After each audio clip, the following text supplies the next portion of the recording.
The veteran set up his sniper rifle and aimed at 3 boys. These boys had violated his granddaughter. Just as one of the boys opened a bottle, the veteran pulled the trigger. The lower half of the boy's body was completely shattered. The veteran quickly locked the sniper rifle in his storage cabinet, picked up the shell casing from the ground, put on his jacket, and then walked downstairs as if nothing had happened. An ambulance arrived soon after. The injured boy was lifted into the vehicle. The police chief arrived at the scene and found a bullet hole in the sofa. He looked at the other side of the building, seemingly trying to figure out what had happened. The next day, those boys came to the apartment building again. The old man returned to his room, picked up his sniper rifle, and aimed at another boy. This boy had just bought a new car and was sitting inside listening to music. The veteran aimed at the fuel tank. With a gunshot, the car exploded. The person inside was burned, and both his body and the new car were completely destroyed. People gathered around, mocking him, saying he deserved what he got. With 2 consecutive incidents, the police chief suspected the veteran might be behind them. He warned his son not to go out or get close to the windows. The boy quickly moved a potted plant to block his view, drew all the curtains, and sat on the sofa, too scared to move. The police chief brought his men to search the veteran's place. They searched every corner, but found nothing suspicious. Just as he was at a loss, someone knocked on the door. It turned out to be the girl's aunt. She had come to get her keys. The police chief followed her to her home and looked across the street at the apartment building through the window.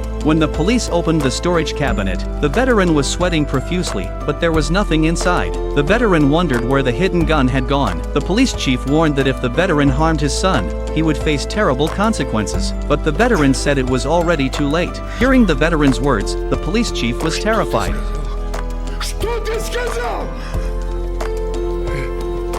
He thought his son had been killed. He rushed home and banged hard on the door, but there was no response from inside. He drew his gun, about to shoot open the door, when someone inside the house fired a shot. The police chief was shot in the abdomen. It turned out to be his son. He had been so frightened out of his wits that he pulled the trigger. These 3 boys got what they deserved. The smile returned to his granddaughter's face. However, the veteran still had no idea where the gun had disappeared to.